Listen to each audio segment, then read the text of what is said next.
आप जानते हैं ईपीएस 95 जिसके लिए लगातार ये लड़ाई चल रही है, लेकिन कुछ लोग हैं अभी भी जो इस पूरे मुद्दे को शायद सही से नहीं समझ पाए कि आप पूरा मुद्दा है और किस तरीके से ईपीएस 95 की लड़ाई चल रही है और क्या है ईपीएस 95, कैसे वो बनती है, क्या फॉर्मूला सरकार ने लगाया है, क्या इसी फॉर्मूले के चलते सरकार ने क्या जो हमारे बुजुर्ग हैं उनको धोखे में रखा, ये सारी बातें आज जानेंगे। हमेशा की तरह मनोज सर आज हमारे साथ मौजूद हैं, उनसे कई सारे सवाल जवाब होंगे। सबसे पहला सवाल तो यही रहेगा कि आखिर ये फॉर्मूला लगाया किस तरीके से कि आज इतने लोग फंसे हुए हैं। ये फॉर्मूला क्या पॉजिटिव वे में था शुरुआत में, या फिर इसको बना ही ऐसा गया था कि लोग जो है सरकार के शिकंजे में फंसेंगे? फॉर्मूले से पहले मैं चाहता हूं कि कुछ मैं ईपीएस 95 के बारे में बता दूं। ईपीएस 95 एम्प्लॉय पेंशन स्कीम 1995 में योजना शुरू की गई। इससे पहले बहुत सारी और पेंशन की योजनाएं थी, फैमिली पेंशन की योजनाएं थी। उन सब योजनाओं में जो गैर सरकारी क्षेत्र थे या सरकारी क्षेत्र जो एकदम सरकार से रिलेटेड नहीं थे, उनका भी बहुत बड़ा सेक्टर था। इंडस्ट्रीज थी, जैसे रोडवेज था, बहुत सारे ऐसे महकमे थे जहां भी पेंशन की जरूरत थी और पेंशन का सपोर्ट देने की जरूरत थी, क्योंकि उनका भी बुढ़ापा आता है। बुढ़ापा तो सबका आता है, सरकारी कर्मचारी कहीं थोड़ी ना आता है। तो सरकार ने कहा कि अलग अलग जो स्कीमें चल रही हैं इन सबको हम बंद करते हैं या इन सबको मर्ज करते हैं, आपका पेंशन फंड मर्ज करते हैं और आपको एक ऐसी योजना देते हैं जिसमें आपको ऐसा लगे जैसे सरकारी कर्मचारियों को पेंशन मिलती है, ऐसे ही आपको पेंशन मिलेगी। बहुत बढ़िया पेंशन मिलेगी, बहुत मेहनत की है हमने, और आपको ऐसी पेंशन मिलेगी कि आप ऐश करोगे, वारे न्यारे हो जाएंगे। और उसका फॉर्मूला सुझाया गया, फॉर्मूला दिया गया और वो पेंशन की योजना शुरू हुई। धीरे धीरे उसके झोल समझ में आने लगे। गरीबी रेखा समझते हैं, उससे भी नीचे पेंशन मिलती है, यानी कि गरीबी रेखा हमारे देश में 1000 के ऊपर तो होगी, लेकिन पेंशन 300-400 उस फॉर्मूले से कैलकुलेट होकर आती है। फॉर्मूले का बहुत बड़ा झोल है और असल में इस फॉर्मूले के अंदर ऐसे फैक्टर लगाए गए हैं कि कभी भी आप इसमें जिंदा रह ही नहीं सकते, यानी कि मतलब ऐसा गेम गोल बनाया गया था ताकि सरकार की झोली भरी रहे। यस, सरकार की झोली भरी रहे और ऐसा फॉर्मूला बनाया गया है जिसमें आप कभी जीत नहीं सकते।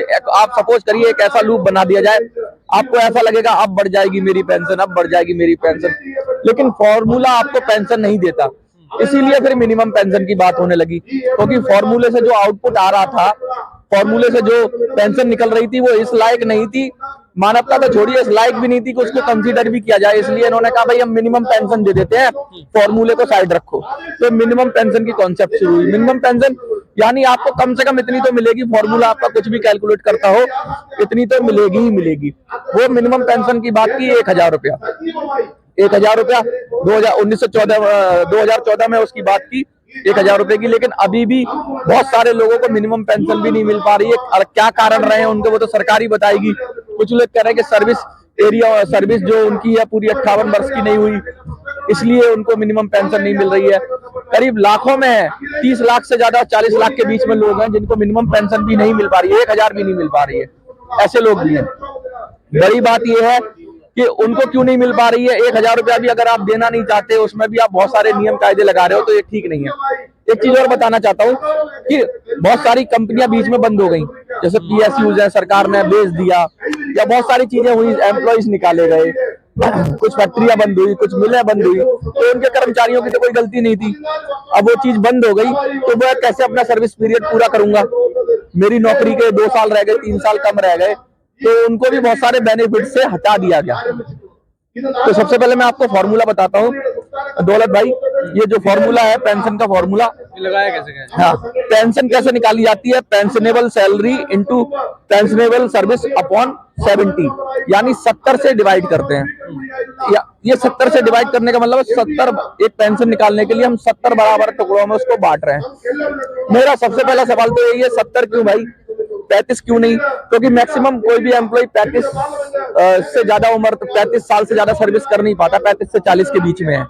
वो 18-20 साल पे भी लग जाएगा तो 58 साल पे रिटायर होगा, तो कितने साल कर सकता है? ज्यादा से 40 साल कर सकता है मैक्सिमम, लेकिन 58 साल पे 38 साल कर सकता है, 18 साल से लगेगा। तो कहने का मतलब ये है कि आप 70 से क्यों डिवाइड कर रहे हो, यानी आप जो भी आउटपुट है उसे आधा कर रहे हो। क्या 70 साल तक आप पेंशन दोगे? अगर आप 60 साल का तो मैं हो ही गया, 60 साल के बाद क्या आप 70 साल तक हमें पेंशन दोगे? या हम आदमी को पेंशन लेने के लिए 70 साल, तो 70 से डिवाइड क्यों किया गया? एक पेंशन का हिस्सा निकाला गया, तो उसको 70 से डिवाइड करने का मतलब है कि उसका आउटपुट आधा कर दो, तो अपने आप इतना कम हो जाता है वो कि वो 70 का ही जो डिवाइड है वो गड़बड़ है इनका। दूसरा, ये पेंशनेबल सैलरी को ये कह रहे हैं कि लास्ट 60 मंथ की सैलरी होनी चाहिए। 60 मंथ का मतलब हो गया 5 साल। आपकी 5 साल में 2-3 प्रमोशन हो गई, तो पीछे वाला भी उसका एवरेज निकाला जाएगा।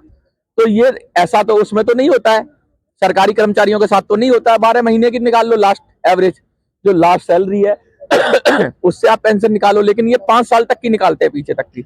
बहुत सारे लोग नीचे ही अंतिम 5 सालों में ही उनको प्रमोशन मिलता है, तो उनकी पेंशन अच्छी बन सकती है, लेकिन फॉर्मूला इतना ब्रॉड कर दिया गया कि एवरेज निकाला गया 5 साल का। तो अगला प्रॉब्लम ये है फॉर्मूले का, घाटा एवरेज निकालने में। एवरेज में पेंशनेबल सैलरी सर्विस की बात करें तो पेंशनेबल सर्विस है वो कितने साल आप काम करेंगे, वो पेंशनेबल सर्विस है। तो अब इसमें भी इन्होंने दिया है कि भाई 10 साल काम करना चाहिए और रिटायर 58 पे मानेंगे। 60 पे मानते तो 58 पे कर दिया इन्होंने, तो 58 की एज पे रिटायर मानेंगे। तो इसका मतलब 2 साल भाभी इन्होंने उड़ा दिए पेंशनेबल सर्विस के। जो चीज मल्टीप्लाई हो रही है उसे ग्रेजुअली कम कर रहे हैं। पेंशनेबल जो सर्विस पीरियड है ना, वो मल्टीप्लाई होता है पेंशन के अंदर, वो मल्टीप्लाइंग फैक्टर है, उसको तो ये कम कर रहे हैं। 58 साल कर दिया, 60 से 58, और जो डिवाइड कर रहे हो जिससे कम होता है पेंशन, उसको आपने 70 कर दिया। तो कहने का मतलब है, मोटी मोटी बात आप ये करना चाह रहे हो कि इनको बढ़त तो कम मिले और इनको घाटा ज्यादा हो। इसके बाद एक और फैक्टर लगा देते हैं कि जो कंट्रीब्यूशन है वो 15,000 की लिमिट है उसके अंदर। 15,000 की लिमिट का मतलब है कि आप कितनी भी सैलरी ड्रॉ करते हो, क्या करते हो, लेकिन आप 15,000 से ज्यादा उसमें कंट्रीब्यूशन में मतलब सीलिंग लगी हुई है कि आप उससे ज्यादा तो कर ही नहीं सकते। तो भाई जब पेंशन फंड में कंट्रीब्यूशन ही कम जाएगा तो पेंशन कम बनेगी। ये बात सही है कि बहुत कम पैसा कटता है पेंशन फंड में, लेकिन अगर कंट्रीब्यूशन पे ही आपने लिमिट लगा दी कि ज्यादा तो डाल ही नहीं सकते ज्यादा। और ये पेंशन का पैसा कौन डालता है मालूम है? ये पेंशन फंड में जो पैसा डालता है वो एम्प्लॉयर डालता है। एम्प्लॉयर यानी आप जिस जो आपको नौकरी पे रखता है उसकी जिम्मेवारी है। तो उसको भी इन्होंने सेफ हैंड दे दिया कि भाई ज्यादा नहीं डालना है, ज्यादा डालेंगे तो उस पर बर्डन पड़ेगा। ठीक है, और सरकार का भी 1.16 है, सरकार का हिस्सा इसमें शायद 1.16 है। तो सरकार क्या करती है, अपनी तरफ से भी कुछ देती है कि भाई हमने भी इतना तो एम्प्लॉय ने दिया आपका, हम दे रहे हैं 1% से 1.25% के करीब हमने दे दिया। वो 1.25% देना सरकार का हमारी जान की आफत है। सरकार ने कुछ दिया, कहते हैं कि थोड़ा सा दे दिया और फिर उस पर पूरा अधिकार जमा लिया कि हम भी कंट्रीब्यूट कर रहे हैं। तो पूरा फंड मैनेज करती है सरकार। फंड मैनेज करने में क्या है, ईपीएफओ को पूरा कंट्रोल करती है, क्योंकि अब हिस्सेदारी हो गई। मतलब अपने 1% के चक्कर में एम्प्लॉय का भी ले लिया और एम्प्लॉयर का भी ले लिया। हाँ, सब ले लिया। और मजे की बात देखो, अभी हायर पेंशन की बात हुई, उसमें भी ऐसे नियम बना दिए कि आप फंस जाओगे। तो पेंशन में आपका जो पेंशन का जो आपका फ्यूचर के लिए होता है ना, जो पॉलिसी बनाई है वो सरकार के फ्यूचर के लिए है, एम्प्लॉय के फ्यूचर के लिए नहीं है, एम्प्लॉय की वेलफेयर के लिए नहीं है कि भाई उसको बुढ़ापे में कुछ मिल जाएगा। देखो पीएफ पे तो पहले ही ऑलरेडी निगाह रहती है सरकारों की। अब सरकारें क्या सोच रही है, हायर पेंशन के बहाने पीएफ का जो पैसा मिलता है वो भी ले लें। कह रहे तुम्हें ज्यादा पेंशन दे देंगे और भी हम दूसरी तरह से तुम्हारी पेंशन ज्यादा बन जाएगी, तुम हमें पैसा जमा करो। यानी उसे पैसा कहां से आएगा, उसका जो पीएफ का पैसा होगा ना, वही पैसा दोबारा ईपीएफओ में जमा कर दो और हायर पेंशन ले लो। लोग कितने साल जीते हैं, पेंशन 60 साल पे रिटायर हुआ, 58 साल 60 साल पे रिटायर हुआ, 10 साल जिएगा, 20 साल जिएगा। फैमिली को भी पेंशन मिलेगी तो बड़ी टर्म्स ऑन कंडीशन है कि रिड्यूज हो जाएगी। जैसे उसकी पत्नी को मिलेगी तो रिड्यूज हो जाएगी, या उसके बच्चों को मिलेगी तो रिड्यूज हो जाएगी। बहुत सारे क्लोजेस है, जितनी उसको मिलती है उतनी तो मिलेगी नहीं। तो हर जगह इन्होंने क्लॉजेस लगा रखे हैं, बहुत सारे नियम लगा रखे हैं। और एक बड़ी खराब बात है कि इतना जबरदस्त गंदा एडमिनिस्ट्रेशन है ईपीएफओ का, जिसमें सुधार हो रहा है। मैं कहता हूं कि सरकार ने काफी सुधार किया है। एक आदमी को अपना ही पैसा लेने के लिए जब नहीं मिला, तड़प तड़प के उसने फांसी लगा ली। साउथ का एक स्टेट है, अभी शायद केरला है, अभी मैं कंफर्म नहीं हूँ, वहां पर वो ईपीएफओ के ऑफिस में ही अपने आप को उसने फांसी दे देता है कि भाई तुम मेरा पैसा मुझे ही नहीं दे रहे हो। अब अभी बहुत सारे सुधार हुए हैं, प्रशासनिक सुधार हुए हैं कि भाई किसी भी बैंक में अकाउंट होगा तो कैसे मिलेगी, उसी खाते वहीं से निकलेगा जहां आपका अकाउंट है पैसा। बहुत सारे और लोग जगह शिफ्ट कर लेते हैं, नौकरी कहीं करते हैं, रहते कहीं और हैं, तो अभी उसमें भी सुधार हो रहा है। लेकिन इन सब चीजों से मतलब नहीं है, असल बात तो है पैसा। पैसा बहुत कम है और गरीबी रेखा से भी कम है। गरीबी रेखा में जितना सरकार ने, मतलब ये पैसा देके गरीबी रेखा भी समझ जाए। हाँ, तो हम कह रहे हैं, हमने बहुत सारी बातें कही इसमें, हमने 4-5 चीजें हमने मांग की। जब हमने प्रधानमंत्री को पत्र लिखा, हम सब लोगों ने, आप जैसे लोगों ने दिखाया भी, उसमें क्या मेन मुद्दे क्या है? हम उसमें मेन मुद्दे ये थे कि पेंशन का अन्यायपूर्ण फॉर्मूला हटाया जाए। ये फॉर्मूला अन्यायपूर्ण है, क्योंकि इस फॉर्मूले की वजह से ही हमें मिनिमम पेंशन की डिमांड करनी पड़ रही है कि 8,500 दे दो मिनिमम पेंशन। 8,500 मिनिमम पेंशन का मतलब आप समझ रहे हो कि हम ये कह रहे हैं कि फॉर्मूले में तो हमें निकल नहीं रहा है, आप हमें खैरात दे दो। भाई आपने फॉर्मूला ऐसा बनाया कि हमें भीख मांगने पे विवश होना पड़ा। हम क्यों सरकार से मांगेंगे? हमें बताइए, हम सरकार से क्यों मांगेंगे? हम सरकार से मिनिमम पेंशन क्यों मांगेंगे? आज आपने 7,500 दे दी, लेकिन अगले 7,500 जब कहते हैं ना, जब इकोनॉमी बढ़ती है और महंगाई की दर बढ़ती है, डीए है नहीं इसके अंदर, तो आने वाले कुछ सालों के बाद, 10 सालों के बाद, 5 सालों के बाद, ये 7,500 कुछ भी नहीं रहेगा। तो फिर से यही डिमांड उठेगी, दोबारा से फिर से लूप में आएंगे कि भाई तब डिमांड होगी 15,000 दे दो, 20,000 दे दो। उस परिस्थिति के अनुसार भविष्य में तो अभिमूल्यन होता है पैसे का, आपको पता ही है, चीजों का भी होता है। तो जो महंगाई बढ़ती है और इस हिसाब से पैसे की कीमत घटती है, तो अगले मतलब आस्तों में 7,500 मिल भी जाएंगे, लेकिन हमारी समस्या का समाधान तो नहीं हुआ। समस्या का समाधान ये है कि फॉर्मूला करेक्ट किया जाए।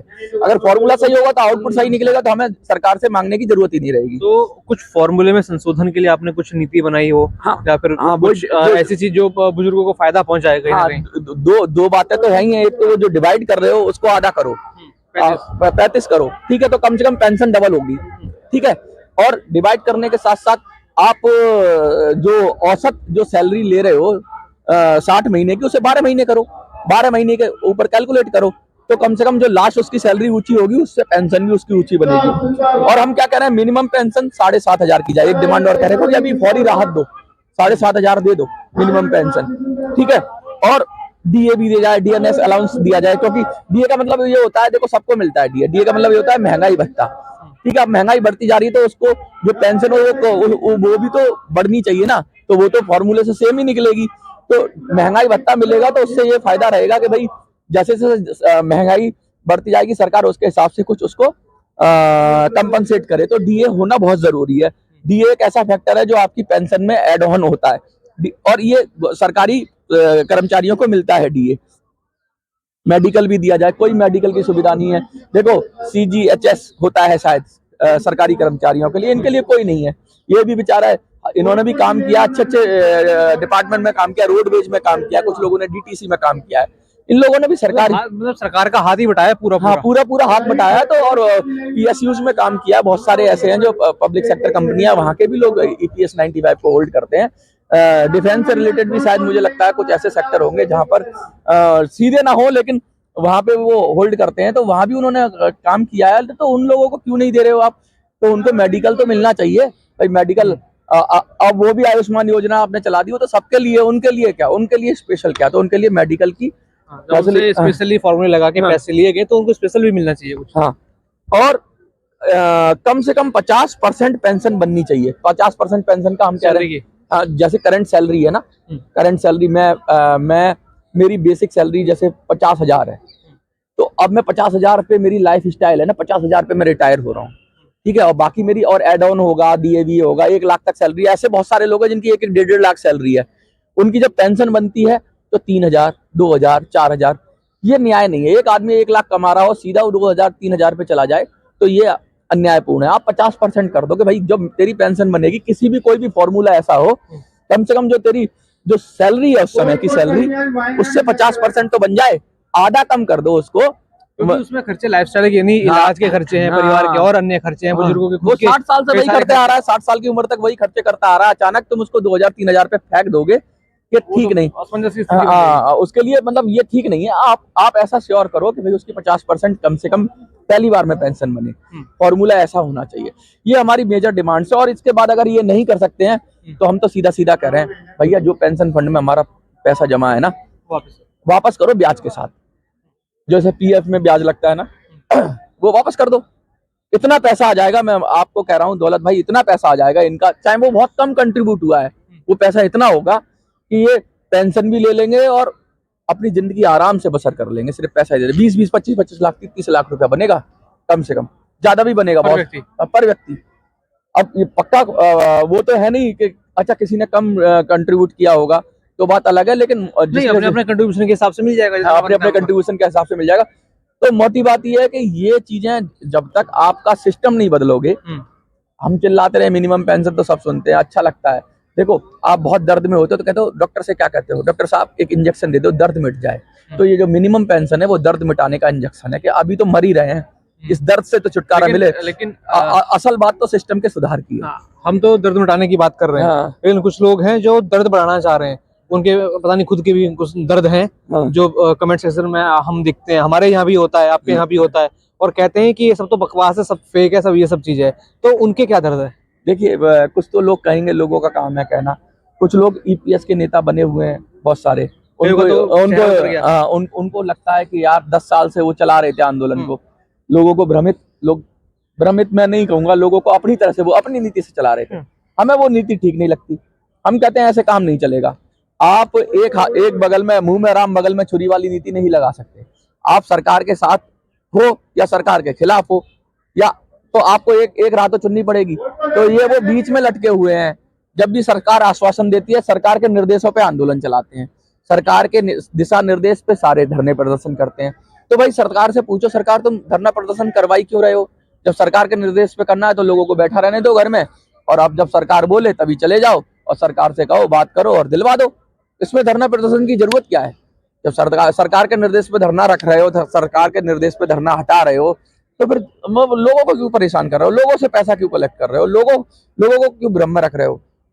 आप सरकार के ही आप आदमी व्यक्ति हो, क्योंकि आप उनकी बात करो फिर तो मतलब दिखाने के लिए तो उनको कह रहे हो कि हम आपके खिलाफ हैं, लेकिन कहीं ना कहीं उनके पल्लू से बंधे हुए हो। इतना जोर से वो बढ़ते हैं, ईंट से ईंट बजा देंगे, फलाना कर देंगे, ढिमका कर देंगे, लेकिन नतीजा क्या निकलता है? कुछ भी नहीं निकलता।